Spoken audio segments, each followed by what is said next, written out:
Bible గ్రంథంలో ఈ రెండింటి విషయం మనం ఈ మధ్యాహ్న కాల సమయంలో గుర్తు చేసుకుంటాం.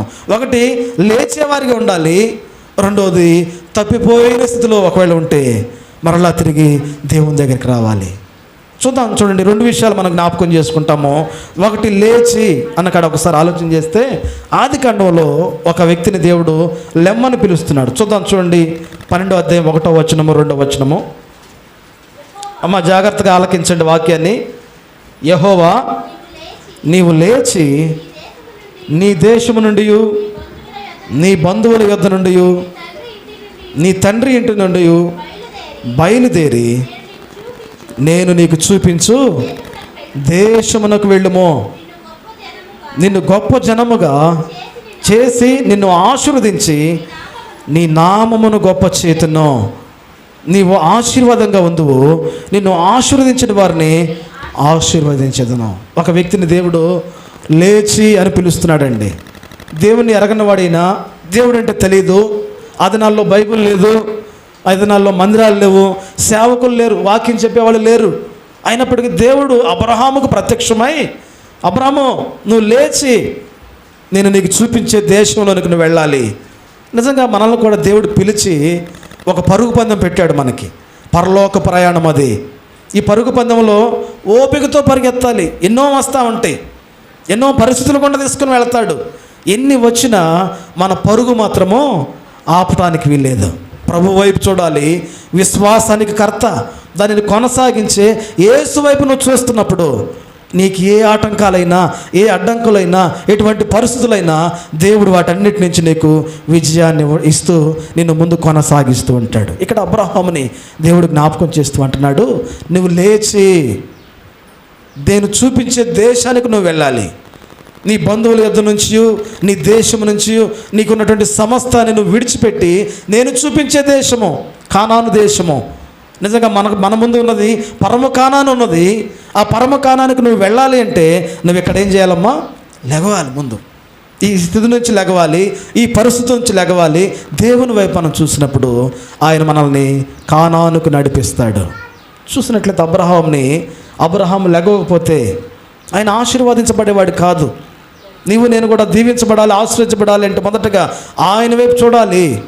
ఆయన మన స్థితి నుంచి లెగవమంటున్నాడు, మన పరిస్థితి నుంచి లెగవమంటున్నాడు, మన యొక్క ప్రతి బాధల నుంచి, మన శాపం నుంచి మనల్ని లెగిచి రమ్మంటున్నాడు ఆయన. చాలామంది లెగవలేని పరిస్థితులు. అన్నా మేము లెగవలేమన్నా. ఎందుకు లెగవలేము? బలహీనతలు కదా. నీరసంగా ఉన్నానన్నా, లెగవలేను.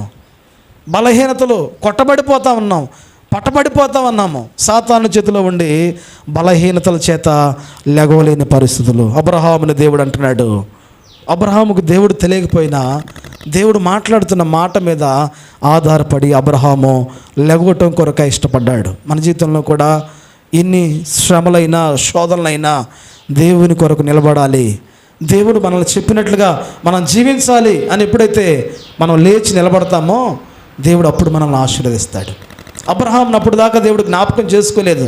ఎప్పుడైతే లేచినాడో, అందుకని అక్కడ దేవుడు రాస్తాడు కదా, నువ్వు లేచి నేను నీకు చూపించే దేశమునకు నువ్వు వెళ్ళినమో అక్కడ నేను గొప్ప జనాంగంగా చేస్తాను, నేను ఆశీర్వదిస్తాను. దేవుని వాక్య ప్రకారంగా పడిపోయిన స్థితిలో ఒకవేళ ఉంటే మనం లేచేవారిగా. ఒకటి, ఎందుకు దేవుడు లెగవమంటున్నాడంటే ఆశీర్వాదానికి వారసులు అవటం కొరకాయి నిన్ను లెగవమంటున్నాడు. ఆ ఆశీర్వాదము పరలోక ఆశీర్వాదము, నిత్యము ఉండేటువంటి ఆశీర్వాదము. అది మన దగ్గర నుంచి దొంగిలించబడదు. ఎవరు దాని నుంచి దొంగిలించరు. అవన్నీ కూడా దేవుడు ఆశీర్వాదానికి మా వారసులుగా మనల్ని పిలిచాడు. అబ్రహామును పిలిచి అక్కడ నేను గొప్ప జనంగా చేస్తాను, నిన్ను ఆశీర్వదిస్తాను అని దేవుడు అబ్రహామును పిలిచాడు. గుర్తుపెట్టుకోవాలి ఈ మాటలు. ఒకటి, ఆశీర్వదించడం కొరకు లెగవమంటున్నాడు. రెండో వ్యక్తిని కూడా మనం చూద్దాం. ఈ వ్యక్తి దేని కొరకు లెగవమంటున్నాడు దేవుడు అని చూస్తే ఆదికాండంలోనే మనం చూస్తాం. ఆ మాట చూడండి, 19వ అధ్యాయము 15వ వచనం చూద్దామండి. ఈ వ్యక్తి పేరు లోతు మీద అక్కడ ఉండే ప్రజలందరి యొక్క పాపములన్నిటిని కూడా దేవుడు చూసినప్పుడు బహు భయంకరంగా కనబడింది. దేవుని ఉగ్రతకు ఆ పట్టణము సిద్ధంగా ఉన్నది. దేవుని ఉగ్రతలో ఈ లోతు కుటుంబం కూడా ఉన్నారు. కానీ లోతు కుటుంబము నీతిమంతులుగా దేవుడు ఎంచాడు. వారు వారి వల్లే జీవించలేదు, ప్రత్యేకమైన జీవితాన్ని జీవించారు. కాబట్టి లోతు కుటుంబాన్ని దేవుడు తప్పించాలని కోరుకొని అక్కడి నుంచి నువ్వు లెగు లోతు అని పిలుస్తున్నాడు. నిజంగా మన జీవితంలో శ్రమలో నుంచి విడిపించడం కొరకాయ దేవుడు లెగవమంటాడు. శిక్ష నుంచి తప్పించడం కొరకాయ దేవుడు నిన్ను లెగవమంటాడు. నీ మీదకి వచ్చే ఉపద్రవం నుంచి నిన్ను విడిపించడం కొరకాయ దేవుడు చాలాసార్లు నిన్ను అక్కడి నుంచి లేపుతాడు. నీకు అర్థం కాని విషయం ఇదే, దేవుని కృప మన మీద ఆవరించి ఉన్నది కాబట్టి దేవుడు ఆ గొప్ప ఆ శోధన నుంచి, ఆ గొప్ప నాశనకరమైన పరిస్థితి నుంచి నిన్ను లేపి ఈ దారిని తీసుకొస్తాడు దేవుడు. లోతుని ఒకసారి జ్ఞాపకం చేసుకుందాం. చూడండి 19వ అధ్యాయము 15వ వచనం. తెల్లవారినప్పుడు ఆ దూతలు లోతును త్వరపెట్టి, లెమ్ము, ఈ ఊరి దోష శిక్షలో నశింపకుండా నీ భార్యను ఇక్కడనున్న నీ 2 కుమార్తెలను తీసుకొని రమ్మని చెప్పిరి. అతడు తడవు చేసెను. అప్పుడు అతని మీద యెహోవా కనికరపడుట వలన ఆ మనుషులు అతని భార్య చేతిని అతని 2 కుమార్తెల చేతులను పట్టుకొని వెలుపులకు తీసుకుని వచ్చి ఆ ఊరి బయట నిలిపిరి. చూడండి, ఇక్కడ మనం గమనిస్తే ఆ ఊరి దోషము దేవుని దృష్టికి కనబడింది. విస్తారమైన పాపం చేస్తూ ఉన్నారు వాళ్ళు, బహు భయంకరమైన పాపస్థితిలో ఉన్నారు వాళ్ళు. దానికి రావాల్సిన శిక్ష అగ్ని కందకాలతో ఆ ఊరిని నేను కాల్చబోతా ఉన్నాను అని దేవుడు లోతుతో మాట్లాడి, ఈ ఊరి మీదకి గొప్ప శిక్ష రాబోతుందయ్యా, ఈ ఊరితో పాటు నువ్వు కూడా నశించిపోకూడదు అని లోతుని ఆ ప్రాంతం నుంచి నువ్వు లేచి బయటికి రావాలి అని దేవుడు పిలుస్తున్నప్పుడు లోతు ఏం చేస్తున్నాడంట?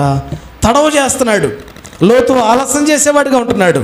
మన జీవితాల్లో కూడా దేవుడు చాలాసార్లు తప్పిస్తాడు మనల్ని, చాలాసార్లు ఉపద్రవాల నుంచి తప్పిస్తాడు, చాలాసార్లు భయంకరమైన పరిస్థితుల నుంచి తప్పిస్తాడు, శాపం నుంచి తప్పిస్తాడు, భయంకరమైన పరిస్థితుల నుంచి చేయి పట్టుకొని బయటకు లాక్కొస్తాడు. లోతు ఏం చేస్తున్నాడంటే అక్కడి నుంచి రావడానికి ఇష్టపడతలేదండి. మన జీవితాల్లో కూడా చాలాసార్లు దేవుడు పాపం నుంచి బయటకు తీసుకొస్తున్నప్పుడు తన వాక్యం చేత దేవుడు మనల్ని పవిత్రపరిచి ఆ పాపం నుంచి మనల్ని విడిపిస్తున్నప్పుడు చాలాసార్లు బయటకు రావడానికి ఇష్టపడము. దేవుని వాక్యం అక్కడ రాశాడు, ఆయన దేవుడు తన కనికరమును చూపి, దేవునికి స్తోత్రం కలుగును గాక. మన జీవితాల్లో కూడా ఆయన కనికరం చూపిస్తున్నాడు. ఏదో నువ్వు మంచివాడువనో నువ్వు గొప్పవాడువనో కాదు, కేవలం ఆయన కనికరం చూపించడం బట్టి, కేవలం ఆయన నీ మీద కనికరం చూపించడం బట్టి ఆయన మరలా నిన్ను ఆ శాపం నుంచి విడిపిస్తామన్నాడు. లోతు లేచాడు, లెగటం కొరకైతే లేచాడు, కానీ బయటకు రావటానికి మాత్రము ఇష్టపడతల్లా. అందుకని దేవుడు కనికరపడి వారి చేతులను పట్టుకొని ఆ పట్టణానికి బయటగా బలంగా వారిని ఈడ్చుకొని బయటకు తీసుకొచ్చాడు. మన జీవితంలో ఒకటి ఆశీర్వదించడం కొరకై నిన్ను ఆ స్థితి నుంచి లెగవమంటాడు. రెండవది దేని కొరకమ్మా? శాపం నుంచి, ఉపద్రవం నుంచి, శిక్ష నుంచి, భయంకరమైన పరిస్థితుల నుంచి నిన్ను బయటికి ఈడ్చుకొని బయటకు తీసుకొని రావటం కొరకాయ దేవుడు నిన్ను లేచి లెగు అని పిలుస్తున్నాడు. ఉదయకాల సమయంలో 2 సందర్భాలని మనం చూసాం. ప్రభువా, నిజంగా మా స్థితి ఇదయ్యా, ప్రభు నువ్వు లెగవమని చెప్తున్నావు. లెగవలేని పరిస్థితులు, బలహీనతలు, బైబిల్ చదవలేని పరిస్థితులు, ప్రార్థన చేయలేని పరిస్థితులు, దేవుని సంఘానికి రాలేని పరిస్థితులు, ప్రభు నీ మాటలు వినే ఆసక్తి లేని పరిస్థితులు. దేన్ని బట్టి అంటే కుటుంబ పరిస్థితులు, ఆర్థిక పరిస్థితులు, లేకపోతే చాలా సందర్భాలు ఉంటాయి. పడిపోయిన అనుభవాలు. దేవుడు నీ పడిపోయిన స్థితిని దేవుడు లేపాలని కోరుకుంటున్నాడు. నీ కృంగిపోయిన పరిస్థితుల్ని దేవుడు లేపాలని ప్రయత్నం చేస్తున్నాడు. నువ్వు లేచి దేవుడు పిలుస్తా ఉన్నాడు. ఒకవేళ ఆ స్థితిలో ఉంటే దేవుడు నిన్ను బయటకు విడిపించడం కొరకై ఆయన ఎంతో ఆశపడతా ఉన్నాడు. దేవుని వాక్యంలో అబ్రహామును మనం ఒకసారి గమనిస్తే 70 సంవత్సరాల వయసులో అబ్రహాముని పిలిచాడండి. అబ్రహాము 70 సంవత్సరాల వయసులో దేవుని పిలుపును కనుగొని బయలుదేరాడు. అబ్రహాం జీవించిన జీవితము 170 సంవత్సరాలు బ్రతికాడు. అబ్రహాము తను దేవునితో నడిచినటువంటి దినాలు 100 సంవత్సరాలు దేవునితో నడిచాడు. కాబట్టి అబ్రహాముని దేవుడు విశ్వాసులకు తండ్రి. మన జీవితంలో కూడా ఎన్ని సంవత్సరాలు నడుస్తావు నువ్వు? మళ్ళీ నడిచి ఆగిపోతున్నావేమో, పరిగెత్తి ఆగిపోతున్నావేమో, నీరసం వచ్చిపోతుందేమో, ఒకవేళ లెగవలేని పరిస్థితుల్లో ఉంటున్నావేమో. అబ్రహాము మరణించేంత వరకు తన ఆత్మీయ జీవితాన్ని ముగించేంత వరకు అబ్రహాము దేవునితో నడిచాడు. నిన్ను పిలిచాడు దేవుడు, ముగింపు దేవునితో ఉండాలి. మన ప్రాణం పోయేది ప్రభుతోనే. అందుకనే ప్రభువునందు మృతులైన మృతులు ధన్యులు. ప్రభువులో ఉండి చనిపోయేంత వరకు ఆ విశ్వాస ఓడ యాత్రలో మనము కొనసాగే వారిగా ఉండాలి. ఈ మధ్యలో తుఫాన్లు వస్తాయి, పెనుగాలులు వస్తాయి, ఇరుకులు, ఇబ్బందులు, అనారోగ్యతలు ఎన్నో వస్తాయి. వీటన్నిటిని చూసి ఆగిపోకూడదని దేవుడు సెలవిస్తున్నాడు. సాగిపోయేవారిగా ఉండాలి, ముందుకు కొనసాగాలి. మనం ఎన్ని పరిస్థితులు వచ్చినా, ఎన్ని ఇరుకు ఇబ్బందులు కలిగినా ముందుకి సాగిపోయేవారిగా మనం ఉండాలి. రెండు విషయాలు మనం చూసాం. ఒకటి, ఆశీర్వదించడం కొరకు దేవుడు మనల్ని లేపుతా ఉన్నాడు. రెండోది, మన మీదకి వచ్చే ఉపద్రవాల నుంచి తప్పించడం కొరకై దేవుడు మనల్ని లేపుతా ఉన్నాడు. ఇంకా మనం చివరిగా మనం చూసినట్లయితే సామెతల గ్రంథంలో ఎన్నిసార్లు పడిపోతామో మనం కదా, దేవుడు మరలా తన వాక్యాన్ని పంపి లేపి నిలబెడతాడండి. సామెతల గ్రంథం 24వ అధ్యాయం చూద్దాం చూడండి, 16వ వచనం చూద్దాం. 24వ అధ్యాయము 16వ వచనం చూద్దాం చూడండి. నీతిమంతులు 7 మార్లు పడినను తిరిగి లేచెదరు. నీతిమంతులు 7 సార్లు పడినా, ఎన్నిసార్లు పడిపోయినా నీతిమంతులు మరలా తిరిగి లెగుస్తారు. అమ్మా ఎంకమ్మ గారు ఒకసారి ఇటు చూడండి. మనం ఎన్నిసార్లు పడిపోయినా నా జీవితం అయిపోయిందా అనుకోకూడదు. మరలా ప్రభువు వైపు మనం చూడాలి. మరలా దేవునికెళ్ళి మనం చూసినప్పుడు ఆయన మరలా మనల్ని పైకి లేవనెత్తుతాడు. పేతురుని ఒకసారి చూస్తే సముద్రం మీద ప్రభు నడుస్తూ ఉన్నప్పుడు, ప్రభువా నీవే అయితే నేను కూడా నడుస్తానయ్యా. పేతురు ఏం చేస్తున్నాడమ్మా, ప్రభు వైపు చూస్తూ ఆ సముద్రంలో నడుస్తూ ఉన్నాడు. ఎప్పుడైతే లోకం వైపు చూశాడో, సముద్రం వైపు చూశాడో, చిన్న చిన్నగా పడిపోవటము, జారిపోవటం ప్రారంభమైంది. నీవు కూడా లోకం వైపు చూస్తే జారిపోతావు, జాగ్రత్త. లోకం వైపు చూస్తే, పాపం వైపు చూస్తే పడిపోతావు, జాగ్రత్త. ఒకవేళ పడిపోయినా కూడా యేసు ప్రభువారు ఆయన చేతిని పట్టుకొని, ప్రభువా నన్ను కరుణించాయని కేకలు వేశాడు పేతురు. ప్రభు ఆయన చేయి పట్టుకుని పైకి లేవనెత్తాడు. దేవుని వాక్యంలో నీతిమంతులు 7 మార్లు పడినను మరలా తిరిగి వారు లెగుస్తారు. దేవుడు అటువంటి కృప ఇస్తాడు మనకి. ప్రభువా నా పని అయిపోయింది కదా, నా పని ఇంక నేను లెగవలేనంటానికి వీల్లేదు. ఎన్నిసార్లు ఒకవేళ పడిపోయిన స్థితిలో నువ్వు ఉన్నా, దేవుడి వైపు మరలా నువ్వు చూస్తే నిన్ను దేవుడు మరలా ఆయన లేపటానికి శక్తి కలిగిన దేవుడు మన ఎడల కృప కలిగిన దేవుడై ఉన్నాడు. ఇంకా మనం దేవుని వాక్యాన్ని మనం ఒకసారి చూసినట్లయితే కీర్తన గ్రంథము 60వ కీర్తన 1వ వచనంలో నీతిమంతుల గురించి మాట్లాడుతూ ఆయన, నీకు వెలుగు వచ్చి ఉన్నది, లెమ్ము తేజరిల్లము. నీ మీద దేవుని యొక్క వెలుగు ప్రకాశిస్తూ ఉంది. నువ్వు లెగవాలి ఎక్కడి నుంచి? చీకటిలో ఉన్నప్పుడు కూర్చుండిపోతావు అంతే. దేవుని వాక్యం నీ మీద ప్రకాశించినప్పుడు, దేవుని స్వరమును వింటున్నప్పుడు తేజరిల్లుతావు, మనము బలం పొందుకుంటాం. మనం దేవుని వైపు చూసినప్పుడు ఆ గొప్ప శక్తిని మనం అనుభవిస్తాం. లెమ్ము తేజరిల్లుము, నీ మీద దేవుని ముఖ కాంతి ఉదయిస్తూ ఉంది. కాబట్టి పడిపోయిన అనుభవాలు ఒకవేళ ఉంటే పేతురుని పైకి లేవనెత్తినట్లుగా ఆయన గొప్ప ఆ వెలుగుతో మనల్ని నింపబోతా ఉన్నాడు. గొప్ప వెలుగుతో మనల్ని వెలిగిస్తున్నాడు. గొప్పగా ఆయన మనల్ని లేపుతున్నాడు. ఇంతవరకు మనం లేచి అన్న విషయాన్ని చూసాము. ఏ విషయాలు లెగవాలమ్మా?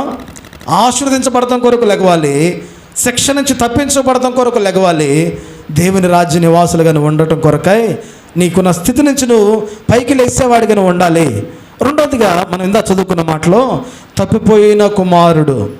నిజంగా మన జీవితాల్లో కూడా తప్పిపోయిన అనుభవాలు చాలా ఉంటాయి. గుర్తుపెట్టుకోవాలి ఈ మాటలన్నీ. ఒకటి, దేవుడు లేపుతూ వచ్చాడు మనల్ని. రెండవది, తప్పిపోయిన స్థితిని గుర్తు చేస్తున్నాడు. ఏ విషయాల్లో మనం తప్పిపోతామో ఒకసారి ఆలోచన చేస్తే ఒక 2-3 విషయాలని మీకు జ్ఞాపకం చేసి నా వర్తమానాన్ని ముగిస్తాను. ఒకటి, విశ్వాసంలో తప్పిపోయే వారికి ఉంటాం మనం కదా, నిజమే కదా. ఒక్కొక్కసారి బాగా విశ్వాసంగా ఉంటాం మనం, ఒక్కొక్కసారి దేవునికి దగ్గరగా ఉన్నట్టుగానే అనిపిస్తాం. ఒక్కొక్కసారి విశ్వాసంలో తగ్గిపోయేవారిగా, క్షీణించేవారిగా మనం దేవుడు మనం చూసినప్పుడు మనం ఉంటాం. చూడండి, యెషయా గ్రంథంలో మనం చూస్తే, యెషయా గ్రంథము 53వ అధ్యాయం 6వ వచనం మనం చూస్తే, దేవుని మార్గాలలో మనం తప్పిపోయిన వారిగా ఉంటాము.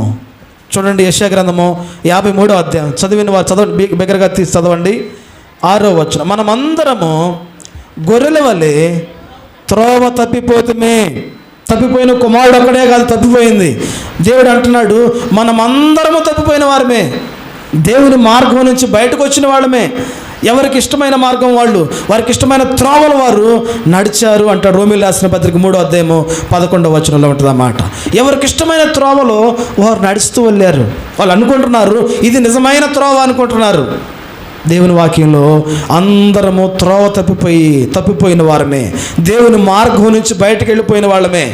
కాబట్టి దేవుడు మరలా పిలుస్తున్నాడు, ఆయన మార్గంలోనికి మరలా మీరు రండి అని. మనమందరము గొర్రెల వలె త్రోవ తప్పిపోతామే. 119వ కీర్తనలో మాట 176వ వచనంలో ఉంటుంది. 119, 176 తప్పిపోయిన గొర్రెల వలె త్రోవ తప్పిపోతామే. మనందరం కూడా మార్గం నుంచి బయటకు వెళ్ళిపోయిన వాళ్ళమే, త్రోవను మార్గాన్ని తప్పిపోయిన వారిగా ఉంటున్నాం, దేవుని దగ్గర రాలేని వారిగా ఉంటున్నాం.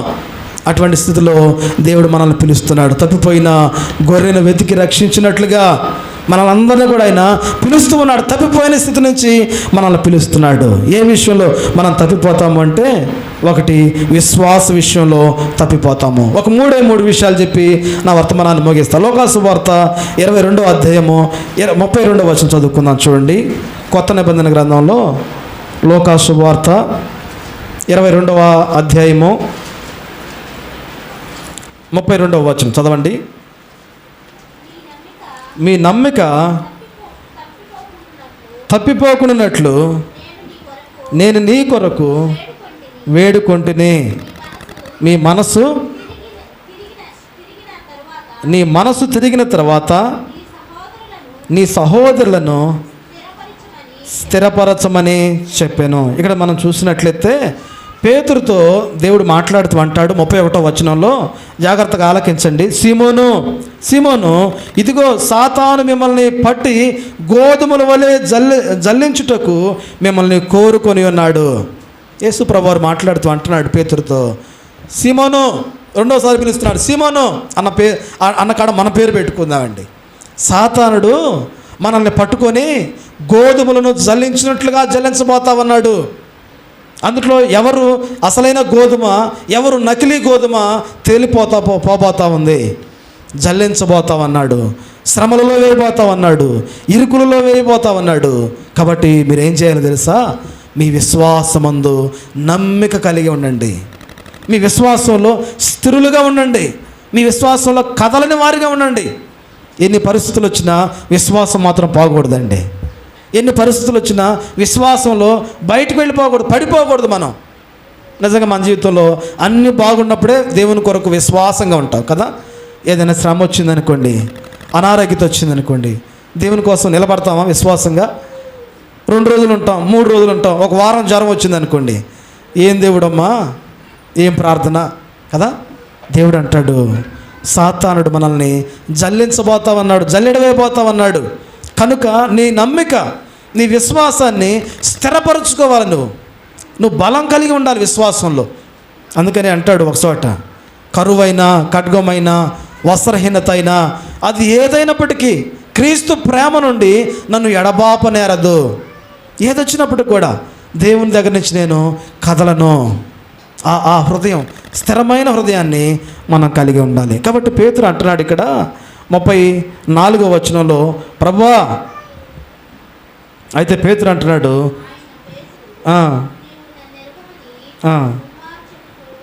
ఎందుకన్నాడంటే 33వ వచనం చదివితే, అయితే అతడు, ప్రభువా, నీతో కూడా చెరసాలలోనికి, మరణంలోనికి వెళ్ళుటకు సిద్ధముగా ఉన్నాను అని ఆయనతో అనెను. యేసు ప్రభువాని పట్టుకోబోతామన్నారు కొద్ది సమయానికి. పేతురు అంటున్నాడు, అయ్యా నిన్ను ఎవరు పట్టుకుంటారు? నేను ఉంటానయ్యా, నీతో పాటు నేను చెరసాలకైనా వస్తాను, చివరికి మరణానికైనా నీతో పాటు నేను వస్తాను అని పేతురు అంటున్నప్పుడు యేసు ప్రభువు అంటున్నాడు, నీవు నాతో కూడా ఆ కోడి కోయక మునుపు ముమ్మారు నన్ను ఎరగవని నువ్వు చెప్పుదువు. నీ విశ్వాసంలో బలపడు పేతురు, నీ విశ్వాసాన్ని కాపాడుకో, నీ విశ్వాసంలో స్థిరత్వంగా నువ్వు ఉండు. నిజంగా విశ్వాసంలో చాలాసార్లు తప్పిపోయేదానిలాగా నువ్వు ఉంటావు. అమ్మా, నా వైపు చూడండి జాగ్రత్తగా. విశ్వాసంలో జారిపోయే వాళ్ళగా ఉంటాము. విశ్వాసంలో కృంగిపోయేవారుగా, దేవునికి దూరం అయిపోయేవారుగా చాలాసార్లు మనం నిలబడి ఉంటాం. కానీ దేవుడు అంటున్నాడు, తప్పిపోయినది దొరికినప్పుడు అతడు చాలా సంతోషించాడంట. తప్పిపోయిన నా కుమారుడు మరలా దొరికినాడు నాకు, అతనితో పాటు నేను సంతోషిస్తాను. ఏ విషయంలో ఒకవేళ నువ్వు తప్పిపోయినావో, విశ్వాస విషయంలో తప్పిపోయినావేమో, ప్రభువా నన్ను జ్ఞాపకం చేసుకో, ప్రభువా నన్ను కనికరించయ్యా అని ప్రభు సన్నిధానంలో మనము ఒప్పుకునేవారిగా ఉండాలి. చాలాసార్లు విశ్వాసులు ఏమవుతామంటే అవిశ్వాసులుగా మార్చబడతాము, అల్ప విశ్వాసులు అయిపోతాము. విశ్వాసంలో 3 భాగాలు: ఒకటి అవిశ్వాసము, అల్ప విశ్వాసము, తర్వాత పరిపూర్ణమైన విశ్వాసం. ఈ 3 విశ్వాసాల్లో మనం ఎటువంటి స్థితిని కలిగి ఉన్నాం? ప్రభువా మమ్మల్ని క్షమించండి అని ప్రభు పాదాలు పట్టుకునేవారిగా ఉండాలి. 3 విశ్వాసాలు చెప్పాను నేను. ఒకటి అవిశ్వాసము, అల్ప విశ్వాసము, మూడోది పరిపూర్ణమైనటువంటి విశ్వాసము. ఈ 3 విశ్వాసాల్లో ఎట్లా ఉంటున్నాం మనం? పేతుర్ని ప్రభు మాటి మాటికి బలపరుస్తున్నాడు. అల్ప విశ్వాసిగా ఉంటున్నప్పుడు బలపరిచాడు. అందుకని యేసుప్రభు వారు కూడా అవిశ్వాసులారా ఎందాక నేను మీతో ఉంటాను. ప్రభు కూడా గర్దిస్తున్నాడు, మనల్ని సరిచేస్తున్నాడు. ఒకవేళ విశ్వాసంలో తొలగిపోతున్నావేమో, ఒకసారి మనల్ని మనము పరీక్షించుకునేవారిగా ఉండాలి. రెండవది, తప్పిపోయే విషయాల్లో ఏ విషయంలో తప్పిపోతామంటే మనము హృదయాలోచనల విషయంలో తప్పిపోతాం. చూడండి, దేవుని వాక్యంలో నుంచి హెబ్రీయులకు రాసిన పత్రిక 3వ అధ్యాయం 10వ వచనం చదువుకుందాం. చూడండి, హెబ్రీయులకు రాసిన పత్రిక 3వ అధ్యాయము 10వ వచనం చదువుదామండి.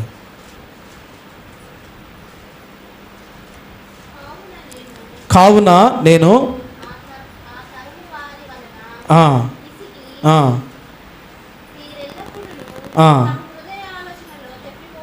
ఎల్లప్పుడూ మీరు మీ హృదయాలోచనలో మీరు తప్పిపోతా ఉన్నారు. దేవుడు మాట్లాడుతున్నాడు కదా, ఆ తరము వారిలో ఎల్లప్పుడూ తప్పిపోయేవారిగా ఉంటున్నారంట. ఎట్లా తప్పిపోయారంటే వాళ్ళు 8వ వచనం నుంచి నేను చదువుతా, చూడండి జాగ్రత్తగా. నేడు మీరు ఆయన శబ్దమును వినిన ఎడల అరణ్యములో శోధన దినమందు కోపము పుట్టించినప్పటి వలె మీ హృదయములను కఠినపరచకుడి.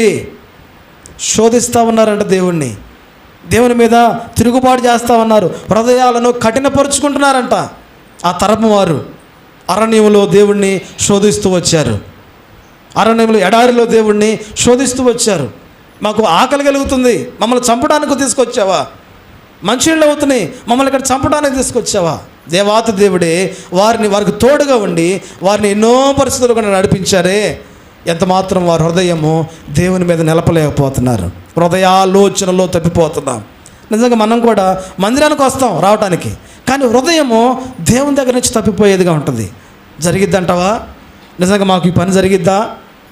దేవుడు నాకు తోడుగా ఉన్నాడా? ఉంటే నాకు ఎట్లా ఎందుకు జరిగిద్ది? హృదయాలోచనలో. రెండోదిగా చెప్తున్నా, ఒకటి విశ్వాసంలో తప్పిపోయేవారిగా ఉంటున్నాము, రెండోది హృదయాలోచనలో దేవుని మీద తప్పిపోయి ఆయనను హృదయమును కఠినపరుచుకునేవారిగా మనం ఉంటున్నాము. ఇంకా వాళ్ళు ఏం చేశారంట? మీ పితరులు నన్ను పరీక్షించి శోధించిరి. మీ పితరులు నన్ను పరీక్షించి ఏం చేస్తున్నారంట? శోధిస్తామన్నారు. కావున నేను ఆ తరము వారి వలన విసిగి వీరెల్లప్పుడూ తన హృదయాలోచనలలో తప్పిపోవచ్చున్నారు. విసిగిపోతామన్నాడు దేవుడు, వేసారిపోతామన్నాడు దేవుడు. హృదయాలను కఠినపరుచుకుంటున్నారు వాళ్ళు, హృదయంలో తప్పిపోయేవారిగా ఉంటున్నారు వాళ్ళు. మన జీవితంలో కూడా చాలాసార్లు మన ఆలోచనలో తప్పిపోయేవారిగా ఉన్నాం, దేవుని చిత్తానుసారంగా ఆలోచించలేకపోతున్నాం, దేవుని కృపలో మనం ఉండలేకపోతున్నాము. కేవలము మన ఆలోచనలు చెడ్డవిగా ఉన్నాయి.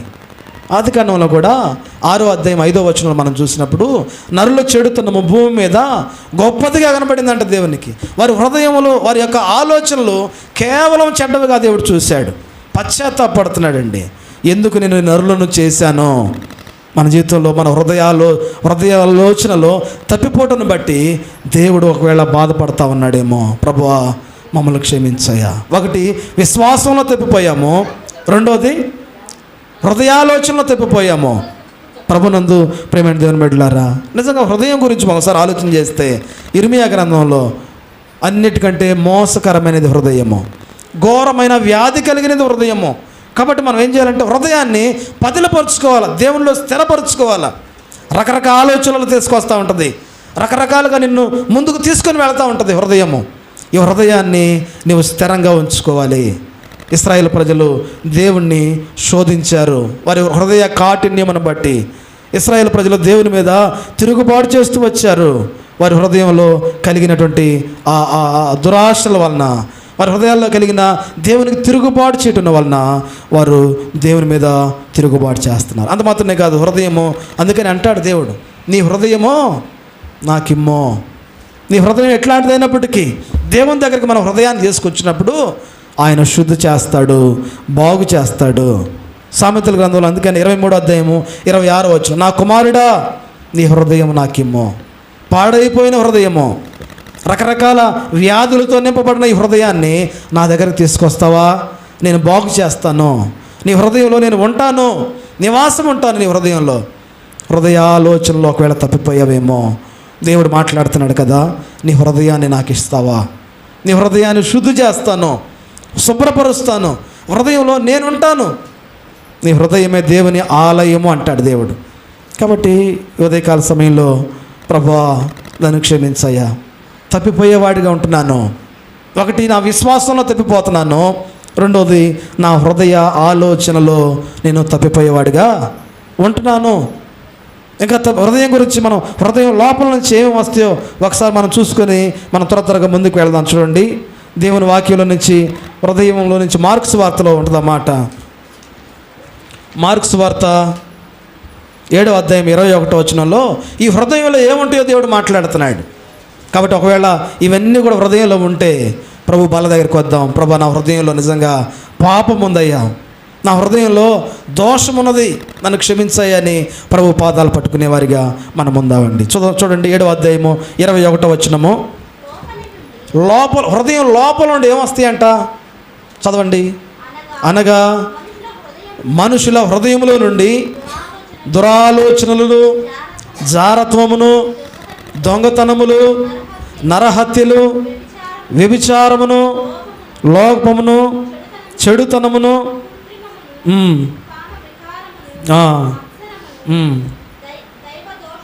దైవదోషణయు, అహంభావమును, అవివేకమును వచ్చును.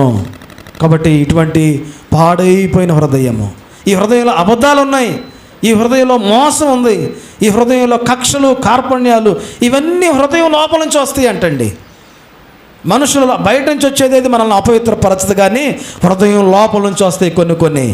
ఇవన్నీ మనుషుల్ని అపవిత్రపరుస్తున్నాయి.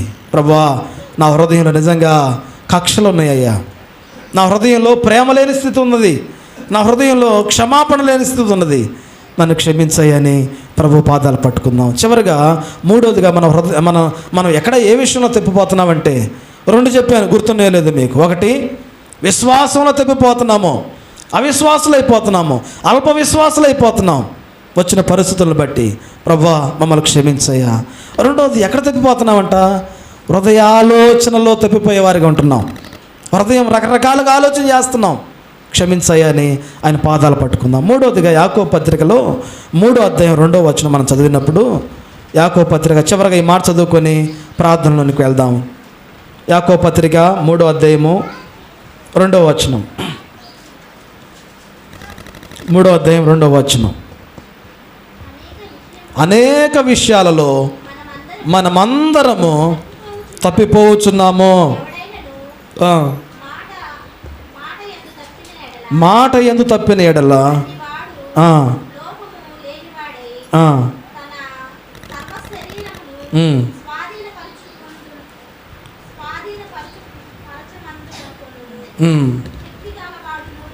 చూడండి, ఇక్కడ మనం చూస్తే అనేక విషయాలు తప్పిపోతున్నామంట మన అందరము.